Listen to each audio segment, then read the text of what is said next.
What's up everybody, welcome back to another video. Today I'm going to review my thoughts as a professional player on the Converse SHAI 001. Let's get straight into it. They retail for 130 euros or dollars. As of right now, 4 colorways have been released. This one right here, the blue colorway, the black colorway, and the clay colorway. And I got to give a massive shout out to a partner store of mine, Kicks. You can see their logo right here. They got me this pair early to test out so that I can send out my review for you guys earlier than usual. So a massive shout out to them. You can find an affiliate link in the description box down below for all other shoes. As for the SHAI, unfortunately they're sold out, but there's going to be a lot of new colorways coming out. And if you grab a pair, here's what I think of them if you made a good decision. Let's start with the traction performance. In my opinion, the most important thing of a basketball shoe. The pattern here is the same as on the shoe that SHAI wore last year, the Converse Trillion CX BB. I never had a pair, but a teammate of mine wore them last season. He said they were actually really good. It's a kind of modified herringbone pattern. On the Converse website it says it's a star-like pattern, but I don't really see that. There's only this big star like in the forefoot with the Converse logo. In my opinion, it's a, like as I said, modified herringbone pattern with a multi-directional print on it. It works really well indoors, so you really stick to the ground. It's a great setup in my opinion. I didn't have any issues, and the court I played with them on actually was relatively dusty that day when I had them on in practice actually also, so they really did a good job in my opinion. The durability unfortunately isn't good enough for outdoors. I also wouldn't recommend them outdoors because of the cushioning setup, but we're going to talk about that a little bit later in the video. The grooves are just so easy to move. I think they would wear down really quickly outdoors, and you just wouldn't enjoy them for as long as you could. But on an indoor court, they're perfectly fine. I also didn't have issues with dust pickup. The only areas where I saw some dust pickup is the same area with the Converse logo and the star that we have here in the forefoot. But apart from that, they were actually really good. Just don't take them outdoors. Also because the cushioning setup is just not good enough. From just looking at them, you can already tell that you're probably going to be very low to the ground. Just look at how thin the midsole and outsole actually is right here. And in general, you actually sit underneath or like lower than what the outsole or midsole might look like. So right here it goes up pretty high, but your foot is down here. So it's a very low to the ground setup. It reminds me a little bit of the setup, the Nike Sabrina 3. The shoes overall are very different, but just from the cushioning setup, you're extremely low to the ground, and you have this rectangular air zoom unit here in the forefoot. Actually, it's the same spot here, the Converse logo. It actually protrudes out a tiny little bit.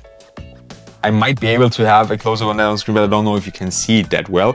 So you've got that zoom unit in the forefoot, and the rest of the midsole is just foam. It's not specified which kind of foam it is, and it just for a feel thing, it reminded me a lot of the Sabrina 2 when I put them on foot.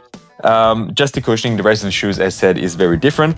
The insole is also a tiny little bit annoying as it's not glued down entirely. I don't know what's going on there, and it just kind of moves a tiny little bit inside, so I'm probably going to swap them out for something else, just because I don't like that when I do a hard lateral stop or defensive slide or whatever, and I feel like the insole is wobbling around inside the shoe. That just annoys me a lot. But again, just for the cushioning setup, not a lot of impact protection, but you're very low to the ground. So if you prefer something like that, that's going to be a great setup for you. Kind of also reminds me a little bit just like this area right here of how the Kobe 9 feels or the Kobe 8. But you're not that low to the ground. So there's actually a little bit of cushioning. I'm not sure how long the foam is actually going to last, but as there's not that much to be felt anyways, I don't think it will make much of a difference if it's going to break down or like not hold up as well over time, or bottom out is the word I was looking for. The reason why I actually also kind of want to swap out the insole is because in my opinion they're not supportive enough. So far so good for the SHAI 01. Cushioning and, depending on if you like it or not, and traction are very good, but the support features, there is one issue that I have with the shoe that will probably prevent me from wearing them in game, and that's the torsional support. As you can see, they flex very easily and kind of in the midfoot area, which is something I don't like. If you twist them from side to side, it's better, but it's just a little bit too flexible right around here. And in my opinion, the reason for that is because the shank plate is just too small. There's just a really small torsional support plate. We have, however, a massive heel counter external that does a really good job. So your heel is really secure, and the lacing system is also decent. It's kind of in combination with the materials. Underneath this shroud, we have a textile with nylon lace loops, and they actually do a relatively good job of holding your foot in place. The issue is that the material is just very soft, which is a good thing, of course, for comfort, but just for containment is not as good. And I think if there would have been a bigger shank plate, that could have made up for the support issues. So that's one thing that I didn't like about them. For the last part for the performance categories, let's move on to the materials. These are actually awesome. I really, really like it. At first, I was kind of concerned that it was going to be leather materials, and I don't use products with leather because I'm vegan. So I don't eat animal products and I don't use animal-based products. It's actually not leather. There is synthetic leather in there, which is cool for me. Then there is this neoprene overlay, which is kind of weird to have that on a basketball shoe, but it actually feels very nice and it's very plush. And then, as I said, we have a textile with some synthetic inputs underneath this neoprene and synthetic leather shroud. The materials are very, very comfortable, really soft and not stiff at all. At first, when I saw pictures of the shoe, I thought this was going to be one hell of a stiff shoe. They looked like a really, really old school and retro vibe, which I really like, but I thought the performance just wasn't going to be that good. But they positively surprised me. They are very soft, very flexible, very comfortable right out of the box. You don't really have to break them in. Of course, you can hoop with the shroud open or closed. I did it with the shroud closed because it just adds a tiny little bit more support. Not that much, but it just helps keep everything in place and together. So that's how I did it. The downside to these kind of materials, of course, is that they're not very breathable at all. So that's one thing I noticed. Maybe if you have the shroud open, there's some breathability holes in the tongue. Maybe that'll work out. But apart from that, not very breathable. So if you have very sweaty feet, probably not for you. The comfort is off the charts, padded overall. The tongue is also nicely padded. It doesn't go up too high like it's on the case on the MB4, but also not too low like it's the case on the JA 3. So I think on the materials, Converse and Nike really, really killed it there. And overall, also the look of the shoe is just absolutely amazing in my personal opinion. I also think that the durability of the materials will be good, and also especially the durability of the shroud. That's a concern I know a lot of you have, because I thought about that too. How long will that actually hold up? Will it like break or burst open while playing? I think it's going to be good because it just stops underneath your ankle area where there's usually the most pressure. So I think upper durability is also going to be fine. I didn't even notice any scuffs or any marks on the upper so far while playing with them, so that's also a good sign. And I also didn't see any areas ripping up. The laces themselves actually have kind of a cord-like material, similar to the ones that were used on the LeBron 21, but these actually hold, or like, yeah, they stay in place way better. And another important thing is the weight of the shoe. They are extremely heavy. They come in at almost 600 grams. I think it was 571 grams. Which is unheard of. Oh, yes, this is size 14, 48.5 for everyone in Europe that's not familiar with the US system.